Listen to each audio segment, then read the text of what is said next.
Welcome again प्रिय विद्यार्थियों। जैसे आप सभी परिचित हैं, हमारा सिविल इंजीनियर का बैच चला हुआ है। उसमें हमने बिल्डिंग मटेरियल्स में रॉक एंड स्टोन की पहली वीडियो अपलोड कर चुके हैं, उसे आप देखिएगा जरूर। उसके बाद आगे का पोर्शन जो है, आज मैं बिल्डिंग और रॉक्स को कंप्लीट करूंगा। उसके बाद जो बिल्डिंग और रॉक्स, जो बिल्डिंग मटेरियल में रॉक्स एंड स्टोन है, उनमें जो ऑब्जेक्टिव क्वेश्चन बनते हैं प्रीवियस ईयर में जो आए हुए हैं, उनको अगली वीडियो में डिस्कस करेंगे। इसके बाद जो बिल्डिंग मटेरियल का मैटर है, उसी में जो रॉक एंड स्टोन का जो पोर्शन है, उसके सारी चीजें क्लियर हो जाएंगी। तो आज की वीडियो में थ्योरेटिकल पोर्शन करते हैं। एक पहले वीडियो डाल चुके हैं, थर्ड वीडियो में हम सारे ऑब्जेक्टिव क्वेश्चंस जो पीछे सालों में पूछे गए हैं एसएससी एचएसएससी के द्वारा या और जो भी हमारे बोर्ड से उनके द्वारा पूछे गए हैं, वो सारे हम आपके लिए लेकर आएंगे। तो शुरुआत करते हैं आज हम। तो प्रिय विद्यार्थियों, हमारा ये building material rock and stone, चट्टान तथा पत्थर की क्लास 2 है। सिविल इंजीनियर का ये पोर्शन चला हुआ है। शुरुआत करते हैं। हमारी पहली क्लास जो नहीं देखी है वो देख सकते हैं, इस वीडियो को डिस्क्रिप्शन में उसका लिंक भी है। और हमारे टेलीग्राम चैनल जो स्पेशल सिविल इंजीनियर के बच्चों के लिए बना हुआ है, वो भी हमने इसी वीडियो के डिस्क्रिप्शन में डाला हुआ है, वहां से भी आप लें स्टूडेंट, उन क्लासेस को भी लें। तो प्रिय विद्यार्थियों, पीछे हमने किया था जो भी हमारे स्टोन्स थे उसकी सारे की सारी टाइप, वो कैसे बनते हैं कैसे नहीं बनते, उनका हमने डिस्कशन किया था। आगे हम बात करते हैं, जो स्टोन्स होते हैं उनके ऊपर परीक्षण किए जाते हैं, टेस्ट किए जाते हैं। उनके प्रयोग करने से पहले हम उनको जांचते हैं, एक लेवल तक उनकी जांच की जाती है कि वो किस तरीके से हमारे लिए उपयोगी हैं, किस तरीके से हमें हमारी स्टेबिलिटी देंगे, हमारी बिल्डिंग को, हमारे रोड को, जो हमारा स्ट्रक्चर है उसको किस प्रकार से वो स्टेबिलिटी देंगे। वो सारी चीजें प्रयोग करने से पहले वो जांची जाती हैं स्टूडेंट। तो उसमें जो सबसे पहले मैं परीक्षण की बात करता हूं, टेस्ट की बात करता हूं, वो इंपैक्ट टेस्ट चेक किया जाता है स्टूडेंट। समघात परीक्षण जिसको हिंदी माध्यम में बोलते हैं प्रिय विद्यार्थियों। समघात परीक्षण करने के लिए स्टूडेंट हमें पेज इंपैक्ट मशीन की आवश्यकता होती है। पेज इंपैक्ट मशीन की आवश्यकता होती है स्टूडेंट, जिससे हम समघात परीक्षण करते हैं। इस एक्चुअल में चेक किया जाता है स्टूडेंट चिमड़पन, जिसको टफनेस बोलते हैं। टफनेस चेक की जाती है पत्थर की कि वो कितना टफ है।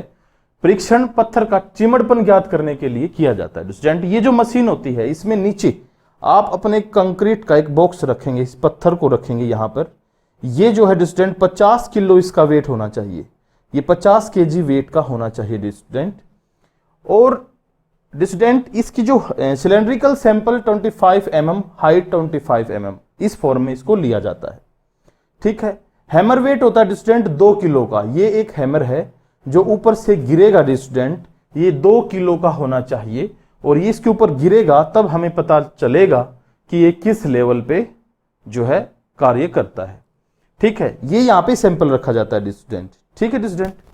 ये नीचे जो है इसके ऊपर रखा जाता है ये सैंपल। ये 25 mm का, हाइट भी 25 mm, 25 बाई 25 का एक जो सिलेंड्रिकल सैंपल लिया जाता है।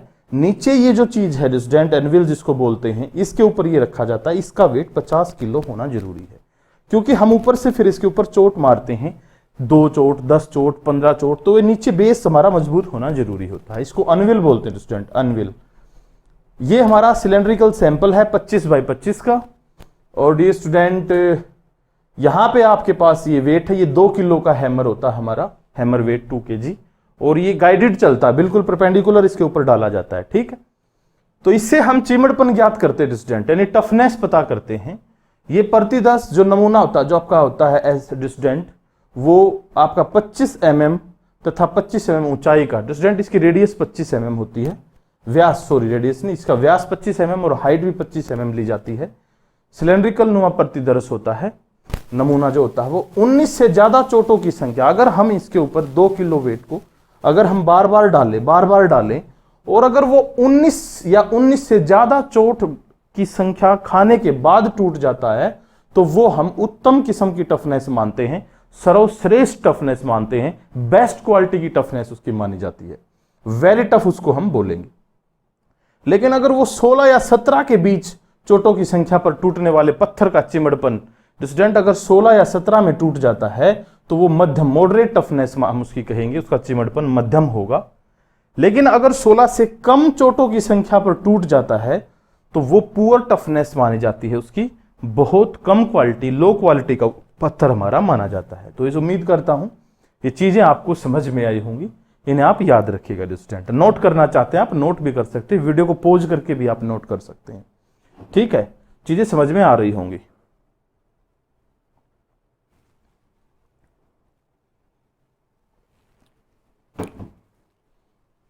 चलो नेक्स्ट स्टूडेंट, अगला परीक्षण हमारे सामने है अपघर्षण परीक्षण, जिसको अब्रेशन टेस्ट बोलते हैं। अब्रेशन टेस्ट स्टूडेंट, अपघर्षण परीक्षण में उसका घर्षण चेक करते हैं।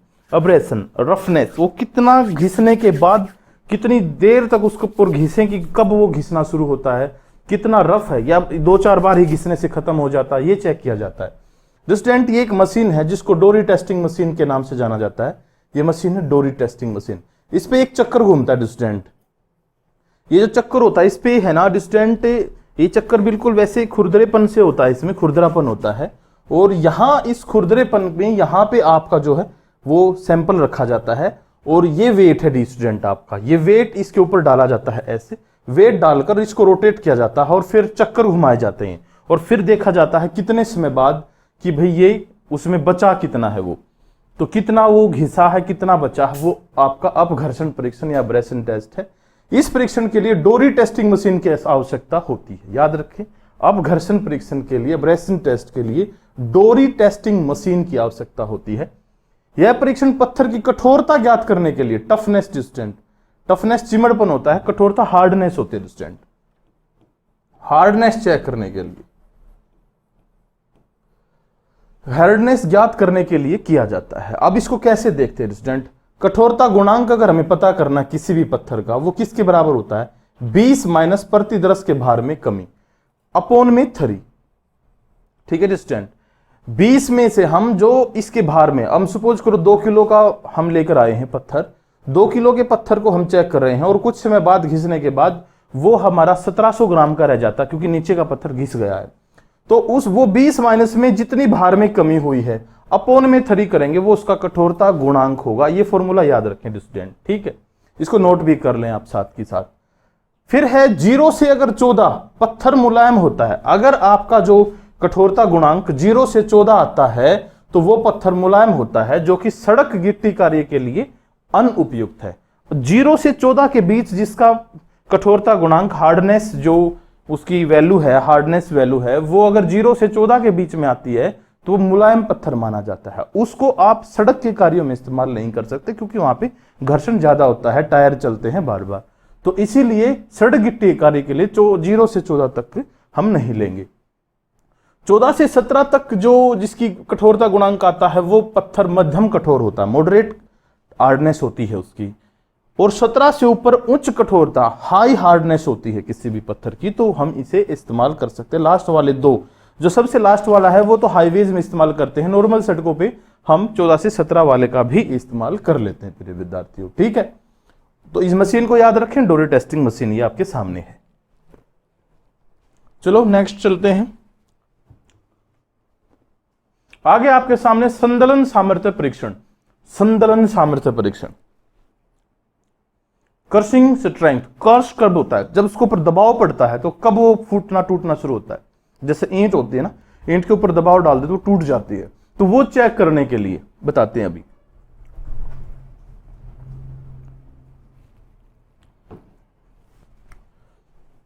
फिर विद्यार्थी, जो कर्सिंग स्ट्रेंथ टेस्ट है वो चेक करने के लिए आपको एक कंप्रेशन टेस्टिंग मशीन की आवश्यकता होगी। कंप्रेस करे जो चीजों को, ऐसे ऊपर से दबाव डाले, नीचे से दबाव डाले, ऐसे कंप्रेस करे।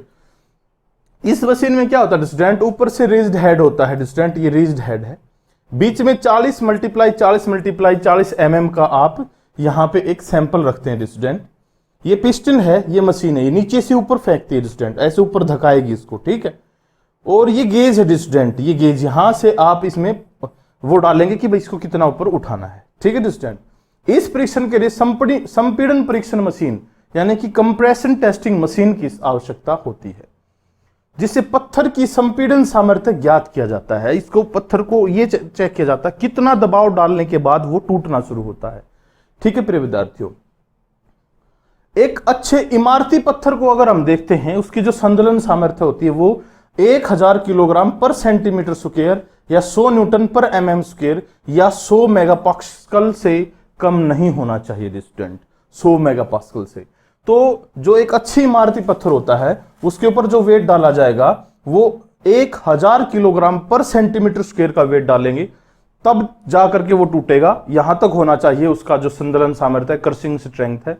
या फिर आप उसे 100 न्यूटन पर mm स्क्वायर में मापे तो ये होनी चाहिए, और पास्कल में मापे तो 100 मेगापास्कल उसकी वैल्यू। इससे कम नहीं होनी चाहिए, कम से कम ये होनी चाहिए किसी भी इमारती पत्थर को में इस्तेमाल करने के लिए, किसी भी इमारत में पत्थर को इस्तेमाल करने के लिए। तो ये संदलन सामर्थ्य परीक्षण ज्ञात किया जाता है प्रिय विद्यार्थियों। चलो नेक्स्ट की तरफ चलते हैं। सन्निघर्षण परीक्षण, एट्रिशन टेस्ट। तो स्टूडेंट सन्निघर्षण परीक्षण में क्या किया जाता है? एक्चुअली ये 2 डिब्बे होते हैं स्टूडेंट, ये 30 डिग्री पे झुके हुए होते हैं ये 2 डिब्बे, ठीक है।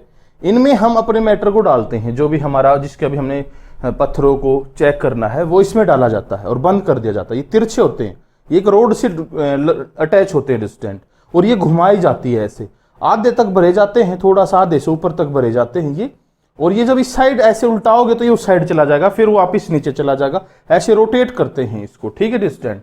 ऐसे रोटेट करने के बाद जो पत्थर बचता है उसको छान लेते हैं छालनी से, ऊपर पत्थर बचता, नीचे मैटर निकल जाता जो छोटा चूरा हो चुका होता है, ठीक है। तो उसको हम क्या करते हैं, वो देखते हैं फिर कितना बाहर निकला है। अब वो 200 ग्राम निकला है 2 किलो में से, तो 10% बाहर निकल गया ना, 10% उसमें जो है उसकी सामर्थ्य कम होगी। तो उसके बारे में बताते हैं। इस परीक्षण द्वारा पत्थर की कठोरता, हार्डनेस, चिमड़पन यानी टफनेस, कठोरता हार्डनेस होती है स्टूडेंट, आप सभी जानते हैं, और चिमड़पन टफनेस स्टूडेंट, टफनेस, तथा घिसन यानी कि अपघर्षण, अपघर्षण घिसन प्रतिरोध की दर ज्ञात करते हैं। यह परीक्षण सड़क की गिट्टी के लिए किया जाता है स्टूडेंट। जो ये आपका डेवल एट्रिशन टेस्ट बोला जाता है, ये ध्यान रखना, डेवल एट्रिशन टेस्ट, ये सड़क पर जो गिट्टी इस्तेमाल की जाती है, सड़क पर जो पत्थर इस्तेमाल किया जाता है उसके लिए इसको चेक, इस डेवल एट्रिशन टेस्ट का इस्तेमाल किया जाता है। अच्छे पत्थर का घर्षण गुणांक 2% होता है स्टूडेंट, यानी कि अच्छा पत्थर जो होता है कि उसमें जो चीजें नीचे निकलती हैं वो 2% से ज्यादा नहीं निकलनी चाहिए छानने के बाद, जो पूरा टेस्ट होने के बाद वो 2% से ज्यादा अगर निकल गई तो वो फिर क्या होगा स्टूडेंट, वो अच्छा पत्थर नहीं होगा। तो 2% तक ही हो सकता है। मध्यम पत्थर जो होता है जो वो 3% तक उसका घर्षण गुणांक होता है। निम्न कोटि के पत्थर का घर्षण गुणांक 5% या इससे अधिक होता है। यानी कि कहने का मतलब है अगर हम इसको रोटेट करने के बाद छानेंगे, जो नीचे निकलता है ना मैटर, वो अगर हमारा 2% तक होता है तो वो अच्छा है, 3% तक होता है तो वो मध्यम है, और अगर वो 5% या इससे अधिक होता है तो फिर विद्यार्थी वो पत्थर अच्छा नहीं है, उसका इस्तेमाल हम नहीं कर सकते, वो निम्न कोटि का पत्थर माना जाता है। तो ये था आपका एट्रिशन टेस्ट स्टूडेंट। आगे मैं बात करता हूं विशिष्ट गुरुत्व परीक्षण, स्पेसिफिक ग्रेविटी टेस्ट किया जाता है प्रिय विद्यार्थियों। ग्रेविटी टेस्ट देखिएगा एक बार, इस परीक्षण में क्या होता है स्टूडेंट,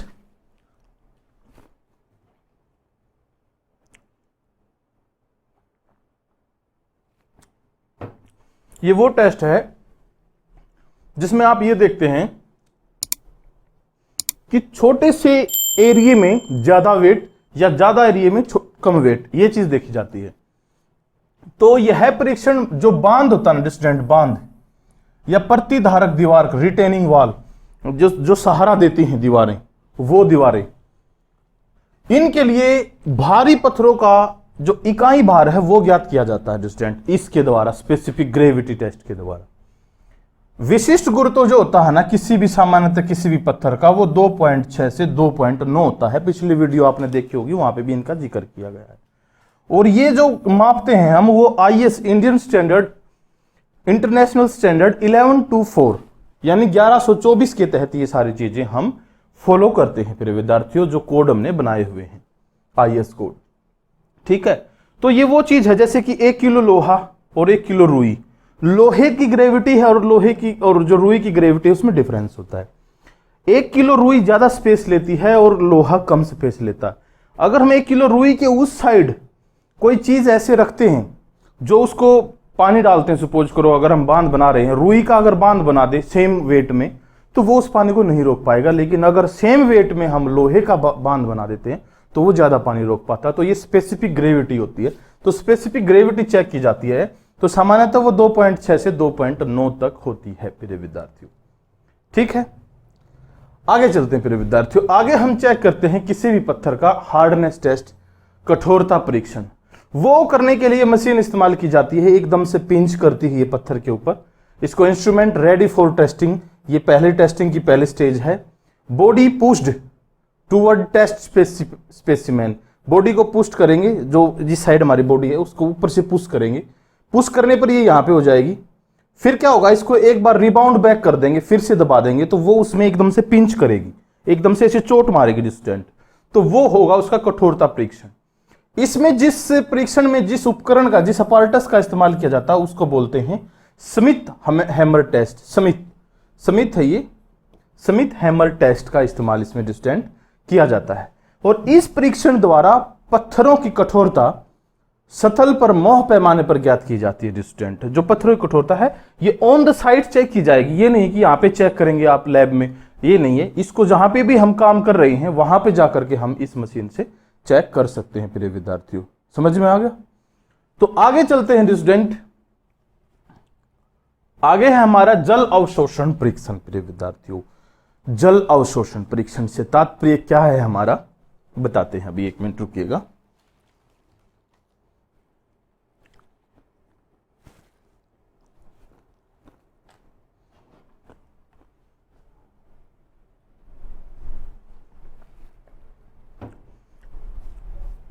पर बच्चों, जल अवशोषण परीक्षण इंग्लिश में बोलते हैं वाटर एब्जॉर्प्शन टेस्ट। हम मिट्टी में अगर पानी डालें, 1 गिलास मिट्टी में अगर हम पानी डालते हैं तो सारा, सपोज करो आधी गिलास मिट्टी है और आधा गिलास पानी डाल देते हैं, तो सारा पानी मिट्टी में चला जाएगा प्रिय विद्यार्थियों। मिट्टी गीली हो जाएगी, सारा नहीं जाएगा तो मिट्टी उसका 1/3 पार्ट तो एब्जॉर्ब कर लेगी। तो इसी प्रकार जो पत्थर होते हैं ना, वो भी इसी बेस पे काम करते हैं प्रिय विद्यार्थियों, कि उसमें भी नमियां होती हैं, पत्थर में भी नमी होती है। कितना पानी ये एब्जॉर्ब करता है, अगर वो ज्यादा पानी एब्जॉर्ब करता है तो पत्थर काम का नहीं होगा हमारे। देखिएगा, यह परीक्षण पत्थर में नमी, जो मॉइस्चर पार्ट होता है ना, उसको ज्ञात करने के लिए हम जल अवशोषण परीक्षण, वाटर एब्जॉर्प्शन टेस्ट करते हैं। ठीक है, इसमें इमारती पत्थर के लिए, जो हम इमारत में पत्थर इस्तेमाल करते हैं, उसके लिए पत्थर के जल अवशोषण अक्षमता उसके शुष्क भार के 5% से अधिक नहीं होनी चाहिए। शुष्क भार का मतलब, अगर पत्थर सूखा हुआ है ना, सूखे हुए पत्थर को अगर आप 100 किलो वेट लेते हैं सूखे हुए पत्थर का और उसको पानी में डाल दें डिस्टेंट, तो वो पत्थर 105 किलो से ज्यादा नहीं होना चाहिए। डिस्टेंट 105 से ज्यादा नहीं होना चाहिए। तो वो आपकी 5% से अधिक नहीं होनी चाहिए किसी भी पत्थर की जल एब्जॉर्प्शन पावर। ठीक है, यदि पत्थर 10% से अधिक पानी सोखता है तो यह अस्वीकार कर दिया जाता है। ये 10% से अधिक का मतलब है, अगर 100 किलो का पत्थर है और वो अगर 10 किलो से ज्यादा पानी पी लेता है, 10 किलो से ज्यादा पानी ले लेता है, तो वो पत्थर स्वीकार नहीं होगा, वो पत्थर इस्तेमाल नहीं कर सकते, उस पत्थर को रिजेक्ट कर दिया जाता है। तो ये होता है जल अवशोषण परीक्षण। आगे बात करते हैं कर्तन सामर्थ्य परीक्षण, शियर स्ट्रेंथ टेस्ट। स्टूडेंट, ये शियर स्ट्रेंथ जो टेस्ट होता है स्टूडेंट, इसमें क्या होता है, इसमें हम पत्थर का कर्तन सामर्थ्य ज्ञात करते हैं कि जब हम उसके ऊपर दबाव डालेंगे स्टूडेंट, जब उसके ऊपर दबाव डलेगा तो उसमें बैंड कितना होगा, वो मुड़ेगा कितना, टूटेगा कब, वो शियर स्ट्रेंथ होती है स्टूडेंट। इस परीक्षण में पत्थर का कर्तन सामर्थ्य देखा जाता है। यह परीक्षण जॉनसन शियर टूल या फिर डुटन पंचिंग शियर उपकरण द्वारा जो है चेक किया जाता है। 2 ही है, या तो जॉनसन शियर टूल या फिर डुटन पंचिंग शियर, इससे हम कर्तन सामर्थ्य चेक करते हैं।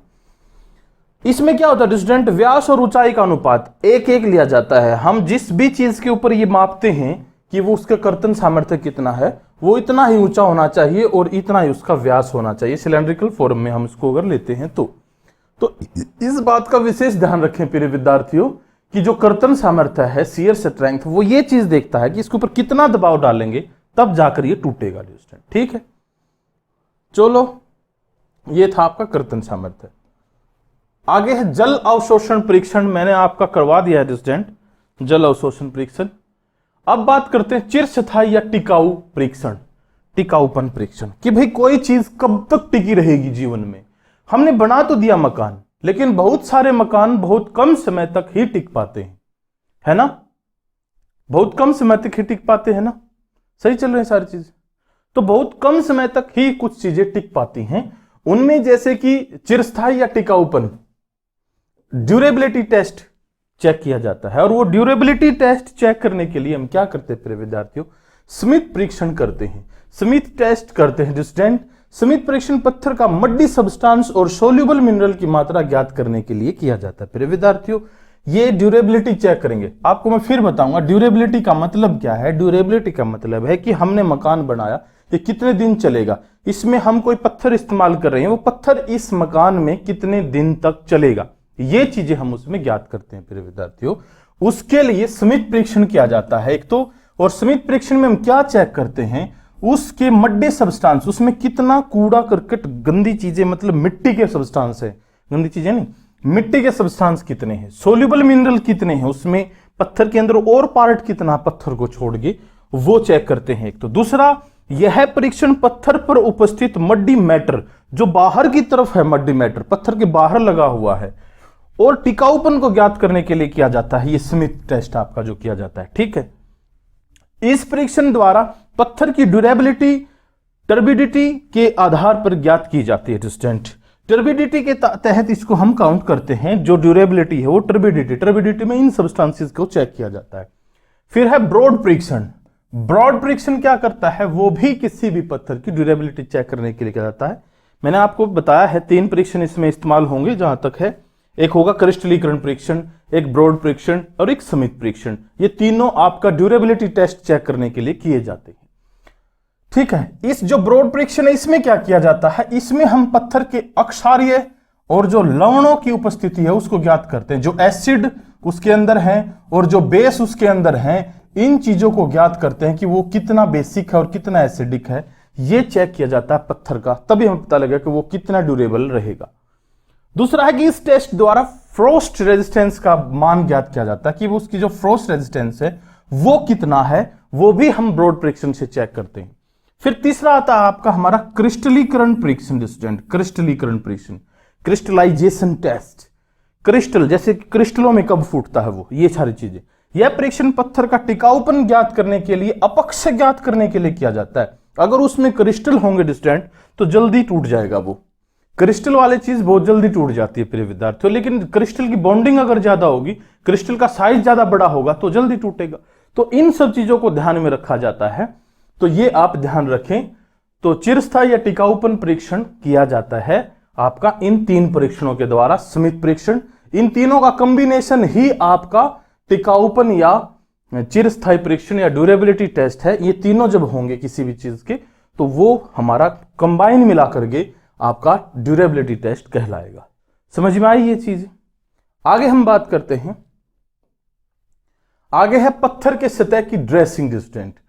अब आपको बताएंगे ड्रेसिंग क्या होती है। पत्थर जब हमें मिलता है, सरफेस ड्रेसिंग ऑफ स्टोन, पत्थर जब हमें मिलता है हम उसको तराशते हैं प्रिय विद्यार्थियों। वो तराशना, उसको एक शेप देना ड्रेसिंग कहलाता है। एक अच्छी फॉर्म में पत्थर को बनाना वो उसकी ड्रेसिंग कहलाता है। और वो ड्रेसिंग कैसे की जाती है, इसमें बता भी गया कि ड्रेसिंग ऑफ स्टोन क्या होती है, a process of providing a proper shape, size and smooth finish of the rough surface broken stone which is collected from a quarry। जब हम खान के अंदर से पत्थर निकालते हैं वो हमें हमारी यूजेबल फॉर्म में नहीं मिलता, तो उसको हम अपनी यूजेबल फॉर्म में बनाने के लिए हम क्या करते हैं प्रिय विद्यार्थियों, हम उसको ड्रेस करते हैं, हम उसको काटते हैं, उसको साइज देते हैं, उसको प्रॉपर मोटाई देते हैं, उसको प्रॉपर एक शेप देते हैं, तो वो क्या कहलाती है, ड्रेसिंग। ड्रेसिंग अलग अलग टाइप की होती है। जो सबसे पहले प्रिय विद्यार्थियों, अगर आपको ऐसे लाइनिंग में ड्रेसिंग की हुई है आपने ऐसे लाइनिंग के अंदर, तो ये आपकी स्टूडेंट स्ट्रोक्ड ड्रेसिंग है प्रिय विद्यार्थियों। ये क्या है, स्ट्रोक्ड ड्रेसिंग है। अगर दूसरी हम देखते हैं, ये यहाँ पे अलग अलग डॉट डॉट डॉट लगा रखे हैं और बाहर की तरफ आपने ये डिजाइनिंग की हुई है, तो ये जो ड्रेसिंग कहलाएगी प्रिय विद्यार्थियों, ये कहलाएगी आपकी पंच ड्रेसिंग। ठीक है प्रिय विद्यार्थियों। तीसरी हम बात करते हैं, आप इस प्रकार से ऐसे लहराती हुई अगर उबड़ खाबड़ चीजें बनाते हैं, लहराती हुई और एक कॉन्टिन्यूटी के अंदर, तो ये आपकी होगी प्रिय विद्यार्थियों रोक की तरह फेस दिखेगा इसका, ठीक है। चौथी अगर हम बात करते हैं स्टूडेंट, सिर्फ आप इसके अंदर से सिर्फ डॉट डॉट डॉट उठा लेते हैं और बाहर आउटर सरफेस जो लाइन है उस पर कुछ नहीं देते, पूरी की पूरी आप ऐसी बना देते हैं डॉटिंग, तो इसको आप बोलेंगे स्पैरोपिक्ड स्टूडेंट, स्पैरोपिक्ड ड्रेसिंग है ये आपकी। ये आपकी तिरछी लाइन थी, अगर इन्हीं लाइनों को आप बिल्कुल सीधे जो है हॉरिजेंटली की बजाय वर्टिकली कर देते हैं आप इसे, तो ये आपकी क्या कहलाती है स्टूडेंट, टूल्ड ड्रेसिंग कहलाती है। कौन सी कहलाती है, टूल्ड ड्रेसिंग। फिर है आपके पास F नंबर पे जो है स्टूडेंट, इसके अंदर क्या है, आप लाइनें बनाएंगे जैसे जल पानी बनाते हैं ना जब पेंटिंग करते हैं, इस प्रकार से लाइनिंग बनाएंगे और छोड़ देंगे, लाइनिंग बनाएंगे कहीं कहीं छोड़ देंगे, तो ये क्या कहलाएगी आपकी प्रिय विद्यार्थियों, ये कहलाएगी आपकी शॉन, SAWN, शॉन बोलते हैं इसको, शॉन ड्रेसिंग, ठीक है। फिर आपके पास स्टूडेंट ये रही जी वाली में क्या होगा स्टूडेंट, जैसे चीनी लैंग्वेज लिखते हैं ना, ऐसे ऐसे ऐसे काटे, फिर ऐसे ऐसे ऐसे कर दिया और फिर बीच में डॉटेड भी बना दिया, ये मिलाकर अगर आप बनाते हैं प्रिय विद्यार्थियों, ये बोलती है आपको कॉम्बैट, क्या बोलती है ये, कॉम्बैट ड्रेसिंग है, ठीक है। और ये देखो आप इसके अंदर लाइनिंग की हुई है, ऐसे ऐसे ऐसे आड़ी टेढ़ी इधर इधर घूम के ऐसी एक लाइन सी बनाई हुई है, अगर ऐसी आप ड्रेसिंग करते हैं प्रिय विद्यार्थियों, तो ये वर्मिकुलेटेड है, कीड़े की तरह नहीं चलता, ऐसे ऐसे ऐसे हर जगह पे कीड़ा होता है, वर्म, जैसे कि केचुआ देखा होगा आपने, जैसे वो होता ना, इसमें ये केचुए से पड़े दिखाई देती हैं, तो ये आपकी क्या कहलाती है प्रिय विद्यार्थियों, वर्मिकुलेटेड, ठीक है। इसके बाद है आपके सामने ये अलग अलग पत्थर के पोर्शन आपको दिखाई दे रहे हैं और बीच में ये रास्ते से बनाए हुए हैं प्रिय विद्यार्थियों, ये रास्ते से डिजाइनिंग है स्टूडेंट, ये बोलते हैं आपको रेटिकुलेटेड ड्रेसिंग प्रिय विद्यार्थियों, क्या बोला जाएगा इसको, रेटिकुलेटेड ड्रेसिंग। अब ये देखो स्टूडेंट, इसमें डिजाइनिंग क्यों है, यहां पे एक जाली बना दी गई है, ठीक है, बीच बीच में कहीं कहीं पे छोटे साइज की बड़े साइज की जाली बना दी गई है, ऐसे ऐसे कोई परपेंडिकुलर है, कोई जाली है, कोई सिंगल है, तो अगर ऐसे बना देते हैं तो ये आपकी कहलाती है हैमर ड्रेस्ड फिनिश, ठीक है। फिर ये जो लाइनिंग है बिल्कुल, ये 2-3 लाइन इकट्ठी, फिर स्पेस, फिर 2-3 लाइन इकट्ठी, फिर स्पेस, फिर 2-3 लाइन इकट्ठी, अगर आप ऐसे बनाते हैं ये कहलाती है आपकी फेरोड फिनिश ड्रेसिंग।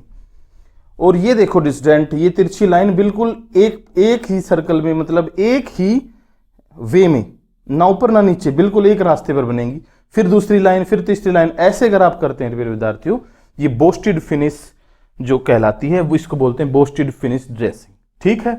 तो ये हो गया आपकी ड्रेसिंग की टाइप प्रिय विद्यार्थियों, समझ में आई उम्मीद करता हूं। आगे हम बात करते हैं प्रिय विद्यार्थियों, पत्थरों को हम कहां से लेकर आते हैं।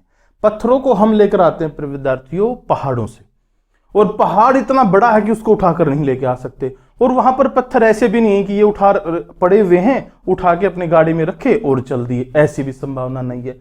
तो हम क्या करते हैं प्रिय विद्यार्थियों, पत्थरों को ब्लास्ट करते हैं, फोड़ते हैं, पहले उन्हें अलग तितर बितर करते हैं, फिर छोटे टुकड़े उठाते हैं, फिर बड़े टुकड़ों को तोड़ते हैं और फिर छोटे टुकड़ों में कन्वर्ट करते हैं। तो ये प्रोसीजर हम अपनाते हैं प्रिय विद्यार्थियों।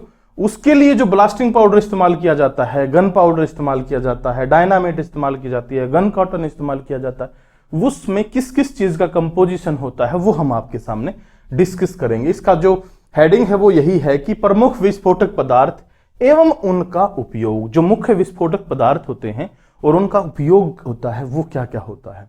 Major explosive material and their uses की बात करेंगे विद्यार्थियों।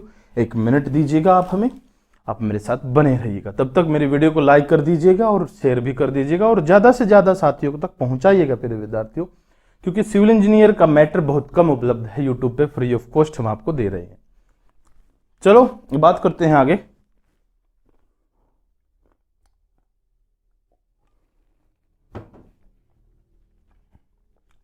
इसमें क्या दिया गया है, सबसे पहले होता गन पाउडर और ब्लास्टिंग पाउडर। इस गन पाउडर को ही ब्लास्टिंग पाउडर भी बोल देते हैं प्रिय विद्यार्थियों, ठीक है। इसमें क्या क्या चीजें होती हैं, इसमें पोटेशियम नाइट्रेट की मात्रा सबसे ज्यादा होती है 65%। पोटेशियम नाइट्रेट की मात्रा सबसे ज्यादा होती है 65%। दूसरे नंबर पे आता है इसमें 15% सल्फर।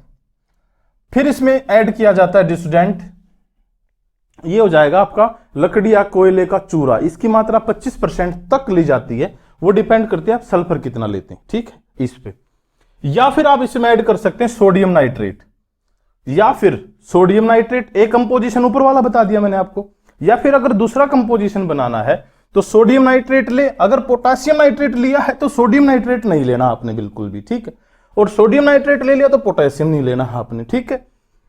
साथ में आप इसमें सल्फर ऐड करेंगे तो स्टूडेंट 14 से 15%, और कोयले का चूर्ण इसमें आप डाल सकते हैं 16%, ठीक है, 15%, ठीक है, वो डिपेंड करता है सल्फर पे कि आप अगर इसको बढ़ाएंगे तो इसको कम कर लेना थोड़ा सा। इसका उपयोग कहां पे किया जाता है, यह कम महत्वपूर्ण उत्खनन ऑर्डिनरी क्वेरिंग कार्यों में किया जाता है, जहां इतनी ज्यादा उत्खनन नहीं है, उत्खनन तो है पर इतना हाई लेवल का उत्खनन नहीं है, जहां हमें हाई लेवल की ब्लास्टिंग चाहिए, कम ब्लास्टिंग के लिए हम गन पाउडर या ब्लास्टिंग पाउडर का इस्तेमाल करते हैं प्रिय विद्यार्थियों। दूसरा नंबर आता है डायनामाइट का प्रिय विद्यार्थियों, डायनामाइट का, है ना। अब डायनामाइट क्या होती है स्टूडेंट, डायनामाइट में नाइट्रोग्लिसरीन होता है 75% नाइट्रोग्लिसरीन, और 25% इसमें रेत डाला जाता है बस, ठीक है, ये डायनामाइट होती है। इसका उपयोग किया जाता है, इसका उपयोग सुरंग तथा पानी के अंदर किया जाता है, सुरंग के अंदर ब्लास्टिंग करना है या पानी के अंदर आपको ब्लास्टिंग करनी है, वहां पर इस डायनामाइट का इस्तेमाल किया जाता है। फिर है गन कॉटन, गन कॉटन, और इसको बोलते हैं नाइट्रोसेलुलोज और ब्लास्टिंग कॉटन, कुछ भी बोल सकते हैं आप इसको। इसके संगठक कौन से होते हैं, सल्फ्यूरिक एसिड होता है इसके अंदर, नाइट्रिक एसिड होता है, इसके साथ संतृप्त कपास डाली जाती है, कॉटन इसके अंदर है ना, तो कपास डाले जाए, संतृप्त कपास कौन सी, जो कंसंट्रेटेड हो, भीगी हो, इन चीजों से, ठीक है। इसका उपयोग पानी के अंदर कार्यों के लिए किया जाता है। सर्वाधिक शक्तिशाली विस्फोटक होता है आपका गन कॉटन, सर्वाधिक शक्तिशाली जो आपका होता है वो गन कॉटन होता है। उम्मीद करता हूं चीजें आपको समझ में आ रही होंगी। ये सारी चीजें पेपर में पूछी जाएंगी। जो हम अगली वीडियो बनाएंगे ना, इसके बाद जो कल वीडियो होगी हमारी या परसों वीडियो होगी, उसके अंदर हमारी अगली क्लास में हम ऑब्जेक्टिव क्वेश्चन लेके आएंगे। हमने ये आपकी थ्योरी कराई है, और जो रॉक एंड स्टोन से जो भी आपकी थ्योरी से क्वेश्चन बनते हैं प्रीवियस ईयर में आए हुए, वो सारे पुट आउट करके आपके सामने हम लेकर आएंगे। आप यहां तक आए हैं तो अगली वीडियो जरूर देखिएगा स्टूडेंट, क्योंकि वो इंपॉर्टेंट है इनके साथ हो, क्योंकि थ्योरेटिकल पोर्शन है, और थ्योरेटिकल पोर्शन से जो क्वेश्चन बनते हैं वो हम आपके सामने दिखाएंगे आपको। अब देखो आगे चलते हैं। आगे है विस्फोटक की मात्रा ज्ञात करना। अब आप विस्फोटक, आपको काम दे दिया मैंने कि आप विस्फोट करिएगा डिस्टेंट, जाके उस पहाड़ को तोड़िएगा। अब पहाड़ है छोटा सा, आप डाल दें उसमें 2-3 पहाड़ बड़े बड़े फोड़ने की विस्फोटक पदार्थ, तो भी समस्या खड़ी हो जाएगी ना। तो उस चीज से बचने के लिए एक फॉर्मूला हमारे पास कि विस्फोटक की मात्रा कैसे तय की जाती है। 3 फॉर्मूले हैं, तीनों में से किसी का भी इस्तेमाल कर सकते हैं। पहला तो है लघुत्तम अवरोध रेखा की लंबाई, यानी कि अगर सेंटीमीटर में आपकी, सेंटीमीटर में है, आप खोदते हैं जहां पर अवरोध आ गया, खुदाई करते वक्त जहां पर अवरोध आ गया, तो उसकी लंबाई देखेंगे भाई कितनी दूर जाके वो अवरोध है, वो लंबाई उसका स्क्वायर कर देंगे प्रिय विद्यार्थियों, और डिवाइड कर देंगे 61 से प्रिय विद्यार्थियों, ठीक है। ये आ जाएगा ग्राम के अंदर, इतने ग्राम आपको विस्फोटक लेना है। दूसरा रास्ता है वो जो अवरोध रेखा की लंबाई है, अगर वो मीटर में है, बहुत ज्यादा गहराई में है, सेंटीमीटर में है तो ये इस्तेमाल करना है, मीटर में है तो उसका स्क्वायर करेंगे लघुत्तम अवरोध रेखा की जो लंबाई है, ठीक है। छोटी जो रेखा अवरोध पैदा किया है जिसने, उसकी जो लंबाई है उसका स्क्वायर करेंगे मीटर में, और अपॉन में 0.008 से डिवाइड कर देंगे उसको, और ये फिर से आपका आ जाएगा ग्राम में। तीसरा प्रिय विद्यार्थियों, लघुत्तम अवरोध रेखा सेंटीमीटर में, इसका स्क्वायर करें, मल्टीप्लाई में 1.5 न्यूटन डिस्टेंट, ये न्यूटन में आएगा डिस्टेंट फिर, ठीक है। इस बात का विशेष ध्यान रखें। तो ये विस्फोटक की मात्रा ज्ञात करने के 3 फॉर्मूले आपके सामने हैं, इन्हें आप भूलें नहीं। तो आगे बढ़ते हैं प्रिय विद्यार्थियों। इसमें दिया गया चट्टानों का निर्माण करने वाले खनिज एवं उनके मुख्य घटक, की कुछ चीजें रह गई थी जो पिछली वीडियो में हमने करवानी थी, मैंने यहां पुट कर दी हैं कि किस में कौन सी चीजें हैं, किस खनिज, कौन सा खनिज कहां से मिलता है, उसका मुख्य संघटक क्या है, और इसमें मोह पैमाने पर इसकी कठोरता क्या है प्रिय विद्यार्थियों, कितना कठोर वो है, ये चीजें हम इससे चेक करते हैं। तो जो कैल्साइट खनिज है प्रिय विद्यार्थियों, कैल्साइट खनिज का जो मुख्य संघटक है वो कैल्शियम कार्बोनेट है। आपको ये सारी चीजें पीडीएफ फॉर्म में मिल जाएंगी, आप हमारे टेलीग्राम चैनल को ज्वाइन कर लीजिएगा। इसी वीडियो के डिस्क्रिप्शन में सिविल इंजीनियर के लिए स्पेशल टेलीग्राम चैनल दिया हुआ है, उसका लिंक दिया हुआ है, उस पर क्लिक करके आप उसे ज्वाइन कर लीजिएगा। हम आपको ये सारी चीजें पीडीएफ के फॉर्म में दे देंगे, ठीक है। तो इसकी जो कैल्साइट है, इसकी जो कठोरता वो 3.5 है। जो डोलोमाइट है प्रिय विद्यार्थियों, उसमें कैल्शियम और मैग्नीशियम कार्बोनेट होते हैं। ठीक है, कैल्शियम और मैग्नीशियम कार्बोनेट होते हैं, और कैल्शियम और जो मैग्नीशियम कार्बोनेट होते हैं प्रिय विद्यार्थियों, ये डोलोमाइट में इसकी जो कठोरता होती है वो 3.5 से 4 होती है। फिर फेल्सपार। फेल्सपार जो खनिज है उसका जो संगठक है वो है एल्यूमिनियम सिलिकेट, फेल्सपार का, और वो उसकी जो कठोरता होती है वो 6 होती है प्रिय विद्यार्थियों। अभ्रक या माइका जो होती है उसमें पोटेशियम एल्यूमिनियम सिलिकेट पाया जाता है, पोटेशियम एल्यूमिनियम सिलिकेट पाया जाता है अभ्रक या माइका, तो ये 3.5 होती है इसकी कठोरता। फिर क्वार्ट्ज है, जो क्वार्ट्ज का सिलिकॉन डाइऑक्साइड होती है, सिलिकॉन डाइऑक्साइड SiO2 इसका मुख्य संगठक होता है, इसकी कठोरता 7 होती है। फिर है एम्फीबोल जो होता है स्टूडेंट, इसमें सोडियम कैल्शियम व मैग्नीशियम के जटिल सिलिकेट पाए जाते हैं, इसकी जो कठोरता होती है वो 5 से 6 होती है। जिप्सम के अंदर हाइड्रेट कैल्शियम सल्फेट पाया जाता है, और जिप्सम बहुत ही कम कठोर है, 2 होती है। और इससे कठोर रेसिडेंट टॉल्क होता है, टॉल्क।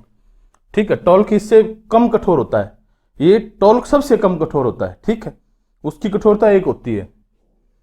आगे है मैग्नेटाइट। मैग्नेटाइट फेरस एवं फेरिक ऑक्साइड पाया जाता है इसमें, ये 5 से 7 इसकी कठोरता है। इससे आगे है पाइराइट। पाइराइट में आयरन डाइसल्फाइड पाया जाता है, इसकी कठोरता 6 से 7 होती है। और जो टॉल्क ये आ गया student, talk hydrate magnesium silicate होता है, हाइड्रेट मैग्नीशियम सिलिकेट इसके अंदर पाया जाता है, और इसकी कठोरता 1 होती है प्रिय विद्यार्थियों। तो ये थे वो कुछ खनिज, चट्टानों का निर्माण करने वाले खनिज, और उसमें जो मुख्य घटक हैं और इनकी जो कठोरता है। आगे चलते हैं प्रिय विद्यार्थियों। नेक्स्ट हमारा जो दिया गया है, ये कुछ औजार हैं जो उत्खनन करने में पत्थरों को जब फोड़ते हैं, जब उनको निकालते हैं अंदर से, उनमें जो इस्तेमाल किए जाते हैं, उत्खनन करने से संबंधित उपकरण जो हैं उनका उपयोग है, क्या क्या करते हैं। ये देखो आपको एक शेप दिख रही होगी, इसको जंपर बोलते हैं प्रिय विद्यार्थियों, हिंदी में गदाला बोलते हैं, अंग्रेजी में जंपर बोलते हैं। इसमें पत्थरों के खनन में किया जाता है, ऐसे मारते हैं जिसको, हरियाणा वाले से अगर हैं तो उसको रूम्बा बोलते हैं, रूम्बा, ऐसे फोड़ते हैं, ऐसे बिल्कुल ऐसे मारते हैं। ठीक है, रूम्बे से हम जो है प्रिय विद्यार्थियों हर चीज को फाड़ देते हैं हरियाणा वाले। ठीक है, फिर दूसरा ये जो है डिपर है, ये आगे इसका हैंडल है, और ये प्रिय विद्यार्थियों ये से राउंड में है, ये डिपर है, डिपर इसका नाम है। छिद्र को गहरा करने के लिए डीप जाता है, ये छिद्र में और नीचे तक जाता है, तो ये डिपर है प्रिय विद्यार्थियों, इसका उपयोग किया जाता है। ये खुरचनी है, आगे नोक है प्रिय विद्यार्थियों, इसके नोक है, ऐसे खुरचते हैं ऐसे। ठीक है, तो ये खुरचनी है, इसको इंग्लिश में बोलते हैं स्क्रैपिंग। ये छिद्र को साफ करने के लिए उपयोग की जाती है, जिसमें हमने वो डालना है ना प्रिय विद्यार्थियों, विस्फोटक पदार्थ डालना है या कुछ डाल के उस पहाड़ को ऐसे या पत्थर को ऐसे फाड़ना है, तो वो खुरचनी के द्वारा साफ किया जाता है, स्क्रैपिंग के द्वारा साफ किया जाता है। इसके बाद अब फ्यूज सुई प्रिय विद्यार्थियों, ये फ्यूज सुई है, प्राइमिंग नीडल जिसको हम बोलते हैं। इसको फ्यूज के लिए जगह बनाने में इसका उपयोग किया जाता है। फ्यूज के लिए जगह बनाने का मतलब, जब आप माइनिंग कर रहे हो, सपोज करो आपने पत्थर में विस्फोटक पदार्थ डाला है, उसके लिए बीच में एक फ्यूज ज्वाइंट करते हैं, उसके लिए आप इस सुई का इस्तेमाल करते हैं प्रिय विद्यार्थियों। आगे है ठोकनी, ऐसे ठोकनी, ये तो आप स्पष्ट कोई भी मोटी सी चीज लें, ठोकनी ऐसे ठोकें, तो वो विस्फोट को कॉम्पैक्ट करने के लिए, जैसे कि आपने डाल दिया और डालना है, उसको ठोक दें और फिर और ऊपर से डाल दें प्रिय विद्यार्थियों, तो ये आपकी ठोकनी होती है। तो ये उत्खनन में इस्तेमाल होने वाले औजार हैं प्रिय विद्यार्थियों। उम्मीद करता हूं ये चीजें आपको समझ में आ रही होंगी। ठीक है,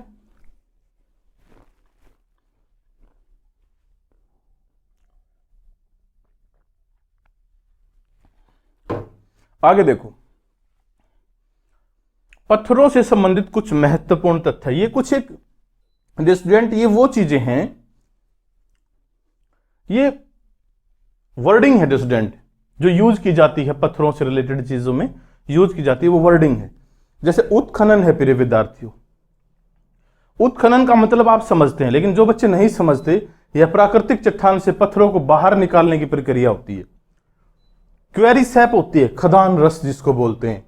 ये क्या होता है प्रिय विद्यार्थियों, पत्थरों में पाई जाने वाली नमी को क्वेरी सैप बोलते हैं, क्वेरी सैप। तीसरा स्टूडेंट संशोषण, सीजनिंग। सीजनिंग में एक्चुअल में क्या होता है प्रिय विद्यार्थियों, सीजनिंग से अभिप्राय है कि जब कोई पत्थर होता है प्रिय विद्यार्थियों, उस पत्थर के अंदर नमी होती है, लकड़ी के अंदर भी नमी होती है। अब हम कहीं पहाड़ से पत्थर को काट के लेकर आए हैं तो उसमें नमी होती है, ऐसे जैसे पेड़ को काट कर लेकर आते हैं ना, उसमें नमी होती है। तो उसको, उस नमी को दूर करने की जो प्रक्रिया होती है प्रिय विद्यार्थियों, चाहे वो लकड़ी की हो चाहे वो पत्थर की, वो सीजनिंग कहलाती है, संशोषण कहलाता है। और ये है ना, उसकी ड्रेसिंग से पहले होता है, ड्रेसिंग से पहले, ड्रेसिंग करने के बाद होता है स्टूडेंट, लेकिन युद्ध से पहले होता है। यह उत्खनन के बाद पत्थरों में उपस्थित नमी अर्थात खदान रस को निकलने की क्रिया होती है। ये सामान्यतः 6 से 12 महीने तक पत्थर का संशोषण करते हैं। तो प्रिय विद्यार्थियों, पत्थर ऐसे नहीं सूखता, पत्थर भी बहुत लंबी प्रक्रिया के बाद सूखता, जिस प्रकार पेड़ सूखता। पेड़ को हम काट के लेके आए और रख दिया, वो बहुत समय बीतने के बाद सूखेगा। फिर एक गढ़ाई, पत्थरों को औजारों की सहायता से एक निश्चित आकृति देने की प्रक्रिया को गढ़ाई कहते हैं। गढ़ाई सदैव उत्खनन के तुरंत बाद और संशोषण से पहले होती है। ड्रेसिंग स्टूडेंट, मैंने बताया था ना, ड्रेसिंग स्टूडेंट संशोषण से पहले की जाती है, नहीं तो फिर पत्थर कटेगा नहीं। अगर उसकी सूख गया ना बिल्कुल, वो कटेगा नहीं। तो सीजनिंग से पहले ड्रेसिंग की जाती है प्रिय विद्यार्थियों, ठीक है। संदलन, क्रशिंग बात करते हैं। पत्थरों के बड़े टुकड़ों को छोटे टुकड़ों में तोड़ना संदलन कहलाता है, क्रशिंग कहलाता है। पत्थरों को, बड़े टुकड़ों को छोटे टुकड़ों में तोड़ना क्रशिंग कहलाता है। फिर स्क्रीनिंग स्टूडेंट, यह पत्थर के टुकड़ों को अलग करने की विधि होती है, स्क्रीनिंग, ठीक है। पत्थर के टुकड़े अलग अलग करेंगे, छोटे साइज के टुकड़े एक साइड करेंगे, बड़े साइज के। तो उम्मीद करता हूं ये चीज तो आप पहले से ही पढ़ चुके होंगे, इनके बारे में तो कुछ ज्यादा बताने की जरूरत नहीं थी, लेकिन फिर भी कुछ बच्चे नहीं समझ पाए होंगे। अब मैं आपको बताता हूं एक मशीन जो जा कर्सर होती है, जो पत्थर आते हैं उनको तोड़ने की मशीन है। ये सबसे पहले जो प्राथमिक संदलक इसको बोलते हैं, फर्स्ट कर्सर इसको बोलते हैं, फर्स्ट कर्सर, प्राथमिक, इसको फर्स्ट कर्सर बोला जाता है प्रिय विद्यार्थियों, ठीक है। इसमें एक व्हील होता है और यहाँ पे ये जा होता है, इसका जबड़ा होता है, इसमें पत्थर डाले जाते हैं। ये आगे पीछे आगे पीछे आगे पीछे होकर के यहाँ पे आने वाले पत्थरों को तोड़ता है। जब पीछे जाता है तो छोटे साइज के पत्थर नीचे निकल जाते हैं, बड़े साइज के ऊपर से नीचे की तरफ आते रहते हैं। तो ये है आपका जबड़ा संदलक या जा कर्सर, इसको हम बोलते हैं। तो प्रिय विद्यार्थियों, इसमें पत्थर को सीधा डालकर जो है तोड़ दिया जाता है, ठीक है। और इसका इस्तेमाल हम लौह एस को तोड़ने के लिए भी करते हैं, लौह एस को तोड़ने के लिए भी हम इसका इस्तेमाल करते हैं प्रिय विद्यार्थियों। आगे बात करते हैं बेलन संदलक, इसको रोलर कर्सर बोलते हैं। ये द्वितीयक है स्टूडेंट, सेकेंडरी कर्सर, ठीक है। ये द्वितीयक है। इसमें क्या किया जाता है कि इसमें ऊपर एक छिद्र बना होता है, ठीक है। ये 2 रोलर होते हैं इसके, ये आपस में ऐसे घूमते हैं और बीच में इसके थोड़ा सा रास्ता होता है प्रिय विद्यार्थियों, ठीक है। इसके बीच से पत्थरों को अगर आप छोड़ेंगे तो पीस करके नीचे डाल देगा, महीन बना देगा उनको, ठीक है स्टूडेंट। तो इसमें क्या होता है स्टूडेंट, सभी प्रकार के जो मटेरियल होते हैं उनको हम इसके डाल से संतोषजनक परिणाम प्राप्त कर सकते हैं, एक बेहतर साइज हम प्राप्त कर सकते हैं, ठीक है। तो ये आपका द्वितीयक संदलक होता है। और एक तृतीयक संदलक होता है प्रिय विद्यार्थियों, जिसको बोलते हैं गुलिका चक्की, बाल मिल। ये आपकी तृतीयक, तीसरे नंबर की जो संदलक है, कर्सर है, ये है प्रिय विद्यार्थियों आपकी, ठीक है। इसका जो डिस्टेंट, इसमें क्या होता है कि यहां से पत्थर डाला जाता है, इसमें ये एक रोटेटिंग चीज है, रोटेटिंग, ये रोटेट होती रहती है। इसमें छोटी छोटी बाल डाली जाती हैं, स्टील की बाल होते हैं, उसकी लोहे की बाल होती है, इस्पात की बाल होती है डिस्टेंट, ठीक है। उनका व्यास 50 मिलीमीटर से 125 मिलीमीटर, 50 mm से 125 mm व्यास की ये गोलियां होती हैं इसके अंदर। और ये गोलियां क्या करती हैं, इसमें जब मिलावा डाला जाता है, महीन मिलावा बनाने के लिए थोड़ा मोटा मिलावा डाला जाता है, और जब ये गोलियां आपस में टकराती हैं ऐसे घूम घूम के, तो बीच में आने वाला मिलावा क्या होता है, ब्रेक होता है और वो महीन मिलावे में कन्वर्ट हो जाता है प्रिय विद्यार्थियों। तो ये गुलिका चक्की जो है तृतीयक संदलक होती है। तो प्रिय विद्यार्थियों, उम्मीद करता हूं आपको ये चीजें भी समझ में आई होंगी। और अब कुछ चीज बची थी जिसमें मैं आपको क्लियर करवाना चाहता हूं। इसके बाद हमारी थ्योरेटिकल पोर्शन जो पत्थर यानी कि रॉक एंड स्टोन से रिलेटेड था वो कंप्लीट हो जाएगा। उसके बाद हम अगली वीडियो में डिस्कस करेंगे ऑब्जेक्टिव क्वेश्चंस, जो परीक्षा की दृष्टि से बहुत उपयोगी होंगे प्रिय विद्यार्थियों। देखेगा एक बार, इनको नोट करना चाहे नोट करें, नहीं तो आपको पीडीएफ मिलेगी। देखो ध्यान से, जो ग्रेनाइट होता है ना प्रिय विद्यार्थियों, जो ग्रेनाइट होता है और साइनाइट होता है डिस्टेंट, उसमें जब रूपांतरण होता है ना, रूपांतरण के बाद हमें नीज पत्थर मिलता है। सैंडस्टोन होता है जो सैंडस्टोन होता है उससे हमें क्वार्टजाइट मिलता है। ये पूछे गए प्रश्न है इसलिए मैंने इंसर्ट किए इसमें। बेसाल्ट और डोलराइट से हमें मिलता है सिस्ट। लाइमस्टोन, मार्ल, डोलोमाइट से मिलता है हमें मार्बल। ठीक है डी स्टूडेंट। अच्छा, मड स्टोन से हमें मिलती है स्लेट, ये मैं पीछे भी डिस्कस करवा चुका हूं। सेल से हमें मिलता है स्लेट, फाइलाइट और सिस्ट।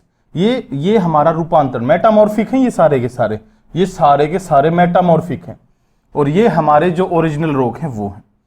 अच्छा, आगे है लेटराइट। लेटराइट से हमें मिलता है सिस्ट। तो सिस्ट हमें किस किस से मिलता है? देखो, बेसाल्ट, डोलराइट से, लेटराइट से और साथ ही साथ सेल से भी सिस्ट हमें प्राप्त होता है। तो प्रिय विद्यार्थियों, सिविल इंजीनियर के जो रॉक एंड स्टोन की थ्योरेटिकल पोर्शन था वो कंप्लीट होता है। अब हम ऑब्जेक्टिव क्वेश्चन आपके सामने लेकर आएंगे नेक्स्ट वीडियो में। उम्मीद करता हूं आपको अच्छी लगी होगी। जैसी भी लगी आप कमेंट बॉक्स में जरूर बताइएगा और हमें प्रोत्साहित करने के लिए आप ज्यादा से ज्यादा सिविल इंजीनियर के बच्चे हमसे जोड़िएगा। धन्यवाद साथियों।